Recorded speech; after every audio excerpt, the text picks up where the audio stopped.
ইসলাম হলো শান্তির ধর্ম। ইসলাম কখনো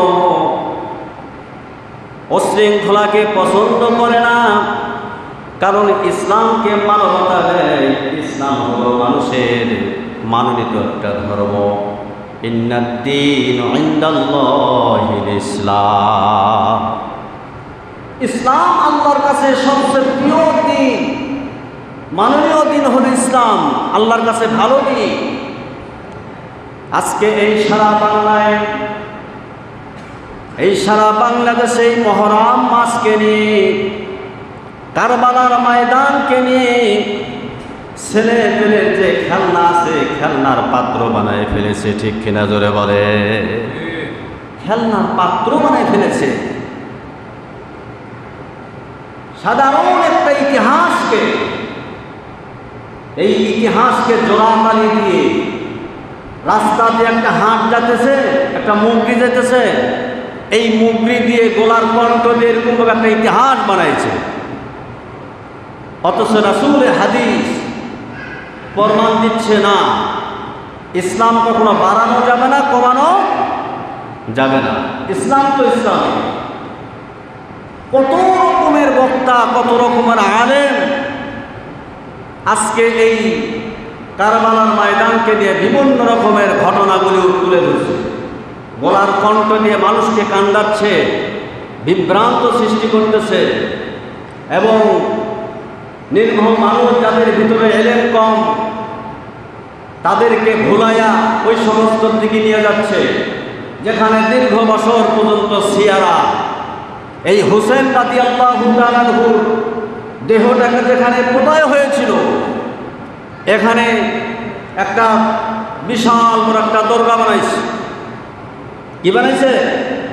বিশাল বড় একটা দরগা বানাইছে শিয়ারা। এই দরগা বানায় এখনো পর্যন্ত ওখান থেকে বেদাত, শিরক, বেদাত, নাজায়েজ কাজ ওখান থেকে এখনো পর্যন্ত হচ্ছে। ঠিক কিনা ধরে বলে? আসলে আমাদের ভিতরে এই জিনিসগুলি আমাদের জানার দরকার। ইসলাম কিন্তু বেশিও পছন্দ করে না এবং কমও। ইসলামের ভিতরেই দেখতে পাবে আল্লাহ তাআলা যা কিছু বলেছে, ইয়া আইয়ুহাল্লাযীনা আমানু দুখুলু ফিস-সিলমি কাফা ওয়া লা তাত্তাবিউ খুতুওয়াতিশ শাইতান ইন্নাহু লাকুম আদুউম মুবিন। হে বান্দারা, হে মুমিন বান্দারা, তোমরা পরিপূর্ণভাবে ইসলামের ভিতরে দাখিল হয়ে যাও। পরিপূর্ণভাবে বলতে কি বলেছে? ছেড়ে ছেড়ে না, ধরা ধরা না। আমি একটা জিনিসকে আমি করলাম, পরিপূর্ণ করলাম না, এটার নাম ইসলাম না। এটা ইসলামের ভিতর পরিপূর্ণ দাখিল হওয়া।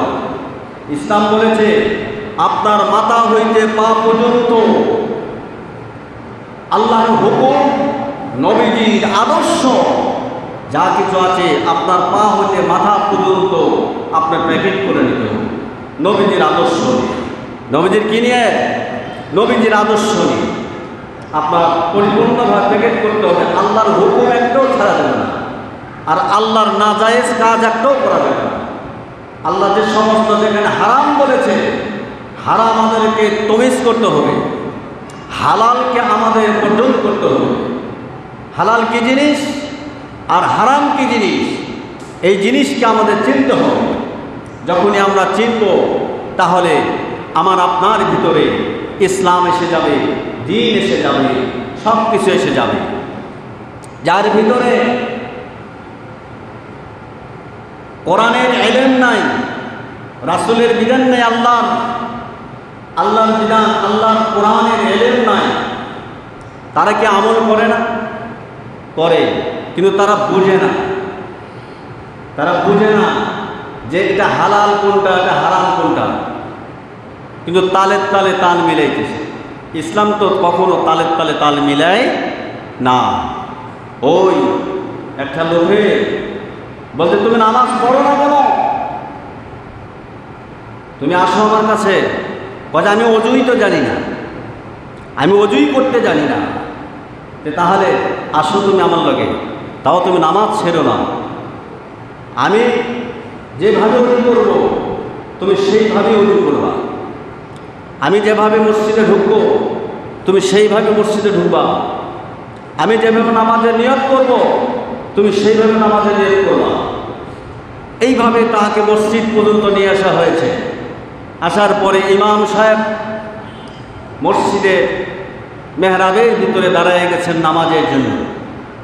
কাতার বন্দি করতে বলেছেন যে কাতার সোজা করো। এখন কাতার সোজা করা হয়েছে। এই লোকটা তো পিছনের কাতার, 2 কাতার পিছনে দাঁড়ায় গেছে। এখন দাঁড়াইয়ে ইমাম সাহেব আল্লাহু আকবার বলেছেন। ওনার একটা কথা স্মরণ আছে, আর কিছু জানুক বা না জানুক একটা কথা স্মরণ আছে যে আমি যেভাবে করব তুমি সেইভাবেই করবা। কথাটা বলেন নাই? একটা কথা স্মরণ আছে যে আমি যেভাবে করব তুমি সেইভাবেই করবা। যাকে ইমাম সাহেব নিয়ত বানছেন, লোকটাও নিয়ত বানলেন আল্লাহু আকবার বলেন। যখন রুকু গিয়েছে, নুনেও রুকু গিয়েছে। রুকুতে কি বলতে হয় কিছু জানা নাই, সেজদাতে কি বলতে হয় কিছু জানা নাই। যখন সেজদাতে গেছে, বাইরে পিছনের কাতারে একটা লোক তার পিছনের কোনভাবে মাথা দিয়ে ধাক্কা দিয়েছে। এখন পিছনের কাতারের লোকে হয়তো মাথা দিয়ে তার পিছনে ধাক্কা লেগেছে। কি লেগেছে? ধাক্কা লেগেছে। এখন উনি ভাবতে চিন্তার মধ্যে পড়ে গেছেন। উনি মনে করতেছে আমাকে পিছনের থেকে ধাক্কা মেরেছে, এই ধাক্কাটাই মনে হয় নামাজের মধ্যে আছে। কি আছে? উনি আবার তার সামনের লোকের পিছনে এরকমভাবে ধাক্কা দিয়েছে। আর একজন আবার এরকম ধাক্কা দিয়েছে, আর একজন আবার এরকম ধাক্কা দিয়েছে। এবং ইমাম সাহেবের পাছার মধ্যে যা ধাক্কা মেরেছে, ইমাম সাহেব উল্টে যা পড়ে গেছে। এটার নাম ইসলাম না। একজনে যেটা করবে এটা দিয়ে নাচা যাবে না, একজন আর একটা করবে এটা দিয়ে নাচা যাবে না। হক কোনটা আর বাতিল কোনটা, এই জিনিসকে আমাদের যাচাই করতে হবে। ঠিক কিনা জোরে বলেন? আপনি হক বলে এবার আপনি যখন হকের দিকে চলে যাবেন, যখন আপনি ইবাদত করবেন, আমল করবেন, সহি আমল করবেন, অল্প আমলে নাজাতের জন্য যথেষ্ট হয়ে যাবে। সুবহানাল্লাহ। এই জন্য আমি বলেছিলাম মুহররমের কিছু আলোচনা করব। আমি হোসেন রাদিয়াল্লাহু তাআলা আনহু চলে গেছেন। যাওয়ার পরে যুদ্ধের ময়দানে অংশগ্রহণ করলেন। যুদ্ধ করার পরে যুদ্ধ করতেছেন, করতে যুদ্ধের ভিতরে 40 জন নিয়ে গেছেন। 72 জন নারী পুরুষ মিলে, 72 জন নারী পুরুষ মিলে, তার মধ্যে 40 জন হলো পুরুষ আর 32 জন হলো নারী এবং শিশু। এই নিয়ে রওনা হয়েছেন। যাওয়ার পরে যুদ্ধের ময়দানে অংশগ্রহণ, যুদ্ধ করা শুরু করে দিয়েছেন। দেখে জহরের নামাজ শেষ হতে না হতে 40 জন পুরুষ শহীদ হয়ে গেলেন। কতজন? কথা বলবেন। 40 জন পুরুষ শহীদ হয়ে গেলেন। ইমাম হুসাইন দেখতেছেন 40 জন পুরুষ শহীদ হয়ে গেল। যারা শহীদ হয়েছেন, যারা হলো ইসলামের জন্য যারা রক্ত দিয়েছেন, যে সাহাবীরা, এই ইসলামের জন্য আমার নবী, আপনার নবী রাহমাতুল লিল আলামিন দাঁত মোবারক ভাঙ্গা রক্ত জমিনে দেওয়ার সেই ইসলাম। এবং কত সাহাবীরা শহীদ হয়ে গেছে, শহীদ হওয়া ইসলাম। এই ইসলামের জন্য ইমাম হুসাইন যুদ্ধ করে।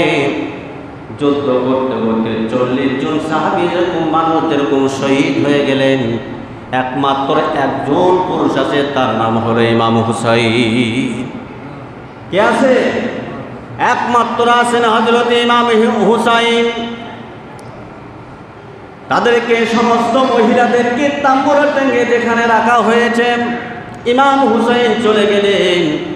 যে রাত্রি 9 দিবাগত রাত্রে রওনা হলেন। পরের দিন মুহররমের 10 তারিখ পরিপূর্ণভাবে যুদ্ধ শুরু হয়ে যাবে। আমার ভাইয়েরা, ইমাম হুসাইন যাকে স্ত্রীর কাছে বিদায় নিতেছেন, স্ত্রী আমি এখন যুদ্ধর ময়দানে চলে যাব, কেননা 40 জন পুরুষ আজকে শহীদ হয়ে গেছে, আমার জীবন রেখে কোনো লাভ নাই। যে জীবন হাজার হাজার সাহাবীরা কোরআনের জন্য দিয়েছে, ইসলামের জন্য দিয়েছে, এক ফোঁটা পানি নিয়ে যেতে পারে নাই। আমি হুসাইন বেঁচে থাকার থেকে না থাকাটাই আমি এটা মনে করি। তবে আমি তোমাদের কাছ থেকে বিদায় নিতে এসেছি, তোমরা আমাকে বিদায় দাও। ইমাম হুসাইন রাদিয়াল্লাহু তাআলার স্ত্রী ডাকতে বলেন, হুসাইন তুমি যুদ্ধর ময়দানে যাবে, যুদ্ধ করবা, ঠিক আছে, তোমাকে আমি বাধা দিব না, তবে একটা দাবি আছে। কি দাবি? বলে দেখো, এই যে একটা দুধের সন্তান আমার কোলের মধ্যে আছে, দীর্ঘদিন পর্যন্ত ঘরের মধ্যে পানি নাই এবং কোনো কিছু খাবারও নাই, আমার বুকের দুধ পর্যন্ত শুকে গেছে, তবে পানি পানি বলে চিৎকার মারতেছে, পানির বুকটা শুকে গেছে, জিহ্বা শুকে গেছে। তবে যদি একটু এক ফোঁটা পানির যদি ব্যবস্থা করতেন। ইমাম হুসাইন রাদিয়াল্লাহু তাআলা আনহু বাচ্চাটাকে এরকমভাবে হাতের উপরে নিলেন, ফোরাত নদীর তীরে নিকটে গিয়ে বলতেছেন, হে ইয়াজিদের সৈনিকেরা, এই যে আমার হাতের উপরে দেখো শিশু একটা বাচ্চাকে, কাকে দেখো? নবীর আওলাদকে তোমরা দেখতেছো, এটা হলো নবীজির আওলাদ, এরা হলো নবীজির আওলাদ। তোমাদের কাছে এক ফোঁটা পানি আমরা ভিক্ষা চাই, আমাদেরকে দিও না, কিন্তু এই শিশু বাচ্চাকে তুমি এক ফোঁটা পানি দিয়ে দাও। সৈনিকেরা শুনলেন না, ইমাম হুসাইনের কথা মানলেন না, না আমার এরকমভাবে বিষাক্ত একটা তীর এমনভাবে নিক্ষেপ করেছে, ওই শিশু সন্তানের বুক দিয়ে ঢুকে পিঠ দিয়ে বাইর হয়ে গেছে, রক্ত শিরশির করে বের হয়ে গেছে। ওই সন্তান বুকের কাছে নিয়ে রক্ত বলিয়ে হুসেন রাদিয়াল্লাহু তাআলা সমস্ত পোশাকগুলি রক্ত দিয়ে ভিজে গেলেন, রক্ত টপ টপ করে পড়তেছে, শিরশির করে বের হয়েছে। সন্তানকে বুকের কাছে চেপে নিয়ে স্ত্রীর কাছে যা বলে স্ত্রী, ধরো তোমার সন্তান কিয়ামত পর্যন্ত আর পানি পানি বলে তোমাকে ডিস্টার্ব দিবে না। সুবহানাল্লাহ বলেন। এমন পানি পান করা হয়েছে আর কিয়ামত পর্যন্ত তোমাকে পানি পানি বলে তোমাকে ডিস্টার্ব দিবে না, পানির জন্য আর চাবে না, এমন পানি পান করানো হয়েছে। ইমাম হুসাইন যুদ্ধের ময়দানে চলে গেলেন। যুদ্ধ করতে করতে করতে করতে অনেকগুলো বেঈমানদেরকে এরকমভাবে তাদেরকে বিদায় করে দেওয়ার পরে তার আত্মা পর্যন্ত এরকমভাবে শুকিয়ে গেছে, পানি টানে জীবন জিহ্বা পর্যন্ত শুকিয়ে গেছে। ফরাত নদীর তীরে নিকটে যে ফরাত নদীর কাছে নামছেন, নামার পরে পানির চুলের মধ্যে হাত দুটে পানি এরকমভাবে নিয়েছে, নিয়ে দেখে চোখের মধ্যে ভাসতেছে আমার কলজার টুকরা সন্তান পানি পানি বলে শাহাদাত বরণ করেছে। এক ফোঁটা পানি আমি দিতে পারি নাই, 40 জন সাহাবী পানি পানি এক ফোঁটা পানিও দিতে পারি নাই। আজকে আমি হুসাইন এই পানি আমি কিভাবে পান করব?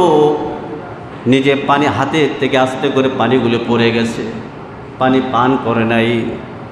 যখন নদীর পার উপরে উঠছে, তীর আসতেছে, চতুর্দিকটা তীর আসতেছে, ইমাম হুসাইন ডাক দিয়ে বললেন, রাখো, তোমরা তীর মারতেছ, রাখো, তোমরা কাকি, তোমরা এই তীর মারতেছ, তুমি কি জানো না আমি সেই নবীর আওলাদ আর কলজার টুকরা ফাতেমাতুজ জাহরা রাদিয়াল্লাহু তাআলা আনহুর কি আমি ছেলে হুসাইন না? তোমরা কাকে তীর মারো? মুসলমান ইসলাম এভাবে আসে নাই, ইসলাম ঘরের কোরআন মধ্যে বসে বসে ইসলাম কখনো আসে নাই। অনেক রক্ত দেওয়ার পরে, জমিনে রক্ত দেওয়ার পরে ইসলাম এসেছে, কোরআন স্বাধীন হয়েছে, কোরআনের হক কথা বলেছেন।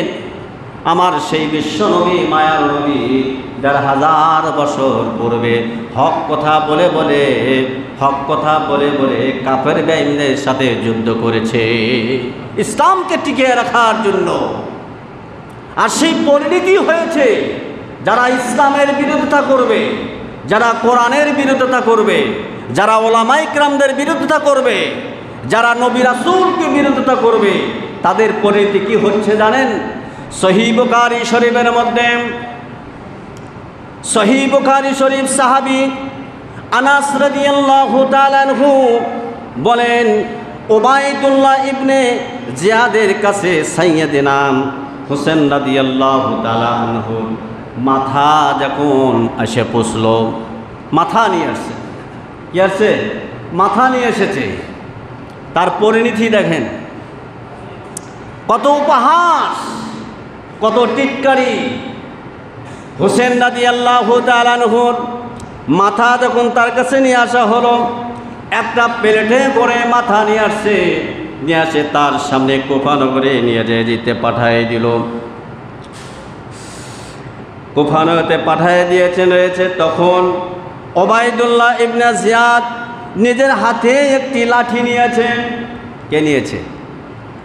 ওবাইদুল্লাহ ইবনে জিয়াদ, ইবনে জিয়াদ তাকে বলে, ইবনে জিয়াদ তার হাতের মধ্যে একটা লাঠি, এই লাঠিটা নিয়ে হোসেন রাদিয়াল্লাহু তাআলা সামনে যখন প্লেটটা রেখে দিল, হোসেন রাদিয়াল্লাহু তাআলা এই শির মোবারক, মাথা মোবারক, ঠোঁটের ভিতরে লাঠি দিয়ে ঘুতাইতেছে। কি করতেছে বলে? নাউজুবিল্লাহ। লাঠি দিয়ে ঠোঁটের মধ্যে ঘুতা দেয়, এইভাবে লাড়ালাড়ি করতেছে। এর মধ্যে ছিলেন যায়েদ রাদিয়াল্লাহু তাআলা আনহু, নবীজির সাহাবী, বিধবা হয়ে গেছে, বয়স হয়ে গেছে, ওখানে বসা ছিলেন। কি ছিলেন? বসা ছিলেন, ওনার তামাশা দেখতেছে। এতক্ষণ যা কিছু করেছে যায়েদ রাদিয়াল্লাহু তাআলা কোনো জবাব দেন না। যখনই দেখতেছে যে বেয়াদবি বেড়ে যাচ্ছে, নবীজির আওলাদের উপরে বেয়াদবি করা বেড়ে যাচ্ছে, সামনে বাড়তেছে, তখন যায়েদ রাদিয়াল্লাহু তাআলা আনহু সহ্য করতে পারলেন না। তখন বাধা দিলেন, বলে, ইয়াজিদ সাবধান, এতক্ষণ যাই কিছু করেছ, আমি বুকে চাপা দিয়ে রয়েছি, মুখকে বন্ধ করে রয়েছি, বলি নাই কিছু, এখন আর সহ্য করতে পারি নাই। তুমি যখন নবীর আওলাদ, এই নবীর আওলাদের রাসূলের মুখের মধ্যে যখন তুমি এরকমভাবে তিরস্কার করতেছ, উপহাস করতেছ, লাঠি দিয়ে ঘুতা মারতেছ, এটা সহ্য হয় না। এই বেয়াদবিগুলো তুমি বন্ধ করো, বন্ধ করো। কে বললেন? যায়েদ রাদিয়াল্লাহু তাআলা আনহু। যায়েদ রাদিয়াল্লাহু তাআলা এই কথাটা বললেন। বলার পরে তার পরিণতি কি বলে? রাসূল আরবি সাল্লাল্লাহু আলাইহি সাল্লাম হাদিস শরীফের মধ্যে সুন্দরভাবে ব্যাখ্যা দিয়েছেন। বুখারী শরীফের হাদিস। এই যায়েদে যখন ধমক দিয়েছেন, ইবনে জিয়াদের পরিণতি, ওনাকে হত্যা করা হয়েছে। ওনাকে এমনভাবে হত্যা করার পরে তার মাথা এরকমভাবে নিয়ে যাওয়া হয়েছে, যে রাখা হয়েছে। রাখার পরে আল্লাহ রব্বুল আলামিন সহ্য করতে পারেন নাই। যিনি হুসাইন রাদিয়াল্লাহু তাআলা আনহুকে হত্যা করে মাথাটা এরকমভাবে তিরস্কার করেছে, উপহাস করেছে, তার মাথাটা এরকমভাবে অন্য একজনের মাধ্যমে তাকে এরকমভাবে হত্যা করা হয়েছে। হত্যা করানোর পরে ওই মাথাটা এরকমভাবে আনা হয়েছে। আনা হওয়ার পরে আল্লাহ রব্বুল আলামিন গায়বী খাজানাতে এমন একটি সাপ তাকে পাঠিয়ে দিলেন। এই সাপটা চতুর্দিকে, মাথার চতুর্দিকে এরকমভাবে ঘুরতেছেন। ঘুরতে ঘুরতে ঘুরতে একবার নাকের মধ্যে, মুখের মধ্যে সাপটি ঢুকে গেল। এমনভাবে এরকমভাবে তাকে এরকম ছো মেলল, এরকম শাস্তি দিতেছেন। কয়েকবার এরকমভাবে করার পরে আল্লাহ রব্বুল আলামিনের হুকুমে সাপটা আস্তে করে গায়েব হয়ে চলে গেল। এটা হলো পরিণতি, এটা হলো কিছু জিনিসকে দেখাইলো যে একজন নবীজির আওলাদ ইমাম হুসাইন, উনি ইসলামের জন্য, কোরআনের জন্য নানাজি যা কিছু বলে গেছেন, যা করে গেছেন, ইসলামের জন্য করেছে, হককে জিন্দা রাখার জন্য, বাতিলকে বাতিলে পরিণত করে দেওয়ার জন্য। হুসেন রাদিয়াল্লাহু তাআলা এই পর্যায়ে এই রাস্তায় চলেছেন। তে নবীজির আওলাদ এই কাজগুলি করেছেন। যারা এদের ব্যাপারে নিয়ে, আমার কথাটা হলো যে আজকে কারবালার ময়দানকে নিয়ে আজকে বিভিন্ন রকমের ওয়াজ বানাইছে, বিভিন্ন রকমের ইতিহাস নিজে হাতে বানাইছে, বিভিন্ন রকমের ইতিহাসগুলি বানায়া বানায়া চোখ দিয়ে পানি বাইর করে করে মানুষকে কান্দায় কান্দা বিভ্রান্ত সৃষ্টি করতেছে। আর কিছু মানুষ আলেমদের মধ্যে দ্বিদ্বন্দ্ব হয়েছে। কিছু আলেম সাহাবীদেরকে গালাগালি করে, আবার কিছু আলেম এরকম কথা বলে যে ওনাকে যদি কাফের না বলা হয়, যাই বলবে না তিনিও কাফের হবে। এটা কি ইসলাম সমর্থ করে না? এই সমস্ত কথাগুলি ইসলাম সমর্থ করে না। একটা মানুষকে কখনো কাফের বলা যাবে না। বলা যাবে কি? কথা বলেন না কেন? বলা যাবে? বলা যাবে না। কাফের বলা যাবে না। তা আমি কেন কাফের বলব? উনি যদি অন্যায় করে থাকে, সেই অন্যায়ের সাজা আল্লাহর কাছে ওনার ভোগ করতে হবে। তা আমার ভাইয়েরা, এই সমস্ত বাজে যে ঘটনাগুলি আছে, এই সমস্ত ঘটনাগুলি আপনারা শুনবেনও না, এটা কানে নেবেন না। সহি যে সমস্ত সঠিক তথ্যগুলি জানবেন যে কারবালার ময়দানটা কীভাবে হয়েছে। দেখেন, হুসেন রাদিয়াল্লাহু তাআলা আনহুর যে ধরটা ছিল, মাথা নিয়ে তো ইয়ে করছে, এই ধরটা নিয়ে ছিনিমিনি করছেন। কারবালার ময়দানে এরকমভাবে ফরাত নদীর তীরের নিকটে এরকমভাবে দেহটা গাড়াইছিল, মাটি দিয়েছিল, কবর দিয়েছিল। এখন এই কবরটাকে উপলক্ষ করে সিয়ারা বিশাল বড় একটা দরগা বানাইছে। কি বানাইছে? কথা বলবেন। সিয়ারা দরগা বানাইছে। এখন এই দরগা বানাতে ওখান থেকে আজকে শিরক, বেদাত, যত হারাম কাজগুলি সমস্ত ওখান থেকে আসে। যে সমস্ত কাজগুলি শরীয়তের ভিতরে, কোরআন হাদিসের ভিতরে যেগুলো ঘটনাগুলি পাওয়া যায় না, সেই সমস্ত ঘটনাগুলি উল্লেখ করে আজকে যেগুলো মানুষের ভিতরে দিন এবং কোরআন ও হাদিসের এলেম নাই, এই সমস্ত লোকদের ভিতরে মানে প্রচার করে দিচ্ছে। অতএব আমরা এই সমস্ত জিনিসের কাছে আমরা না যেয়ে সহি আমল করার জন্য আমরা চিন্তা ভাবনা করব। যখন আপনার সহি আমল করবেন, সহি নিয়ত করবেন, আপনি পরিপূর্ণভাবে আল্লাহ তাআলা আপনাকে সহি ভিতরে সহিভাবে চলার মতো সে তৌফিক আল্লাহ তাআলা রাস্তা করে দিবে। সবাই বলুন আমিন। আমার ভাইয়েরা, আল্লাহ রাব্বুল আলামিন বলেন, ইয়া আইয়ুহাল্লাযীনা আমানু দুখুলু ফিস-সিলমি কাফা ওয়ালা তাত্তাবিউ খুতুওয়াতিশ শাইতান ইন্নাহু লাকুম আদুউম মুবিন। ইসলাম এমন একটা জিনিস, ইসলাম এমন একটা জিনিস, ইসলাম যদি আপনার ভিতরে যদি ঢুকে যায়, আর ইসলামের ভিতরে যদি আপনি পরিপূর্ণভাবে ঢুকেন, তাহলে আপনি বুঝতে পারবেন আপনার দ্বারা একটা দিন কায়েম করা সহজ হয়ে যাবে। আপনার দ্বারা একটা কোরআন অনুযায়ী জীবনযাপন করা আপনার দ্বারা সহজ হয়ে যাবে। নবীজির আদর্শ মানাটা আপনার দ্বারা সহজ হয়ে যাবে। কোরআন এবং কোরআন